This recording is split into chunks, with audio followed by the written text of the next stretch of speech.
Sinimula na nitong linggo ang anti-Marcos protest sa pangunguna ni Cavite 4th Representative Kiko Barzaga. Ang pagkilos na ito ay kasunod ng September 21 protest laban sa katiwalian sa gobyerno. At para sa isang ekonomista, asahan na magtutuloy-tuloy ito dahil sa tindi ng galit ng taong bayan sa korupsyon. Narito ang balita ni Jane Codnita.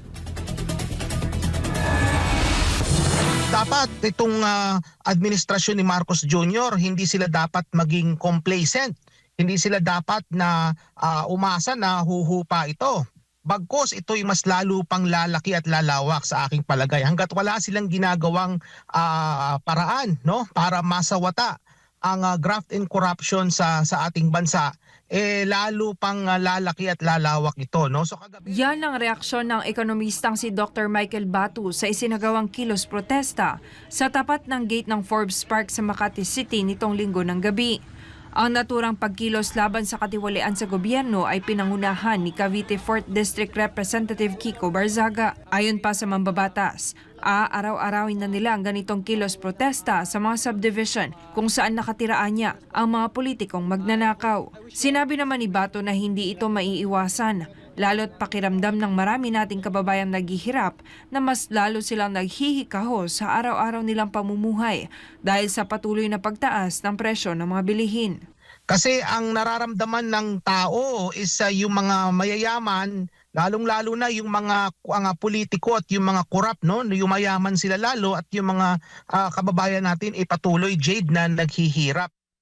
Kaugnay nito, posible rin anya na hindi lamang dito sa Pilipinas magkaroon ng mga pagkilos laban sa katiwalian sa gobyerno. Kami naman na mga nasa labas ng bansa, no, patuloy kaming nagmamatsyag at patuloy kaming nagmo-monitor sa mga nangyayari diyan, ano? At malamang sa malamang magkakaroon din kami dito sa labas ng bansa, no, ng mga pagkilos din laban sa graft and corruption diyan sa ating bansa.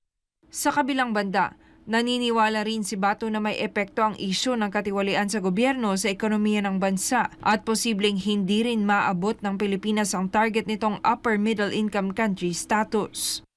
Ang kinakailangan sa disaster resilience sa ating bansa is maayos yung infrastruktura natin. Magbuhat sa flood control hanggang sa mga critical infrastructure.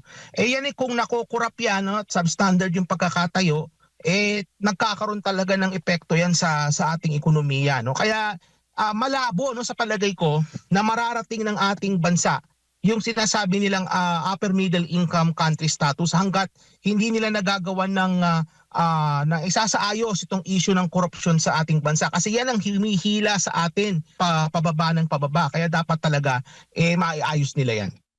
Matatandaan sa isinagawang Philippine Development Forum 2025 noong nakaraang linggo, ipinahayag ni Pangulong Bongbong Marcos Jr. na handa na ang Pilipinas sa transisyon nito patungo sa pagiging isang upper middle income na bansa. Ayon sa Pangulo, kailangang sabayan ng mga reforma ang pag-unlad ng ekonomiya ng bansa. Mga reformang may pananagutan, may pagkakahanay sa pambansang layunin at national ownership. Ang pahayag naman ng Pangulo ay sa kabila ng isyu ng mga anomalya sa flood control projects kung saan maraming natuklasang ghost at substandard. Dahil dyan, paalala ni Bato sa Marcos administration. Seryosohin naman niya, no? Itong issue ng korupsyon, nakita kasi natin na hindi niya siniseryoso.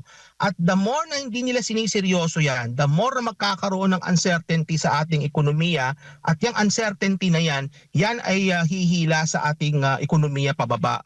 Ito si Jane Codnita, inyong citizen correspondent, nag-uulat para sa Diyos at sa Pilipinas nating mahal.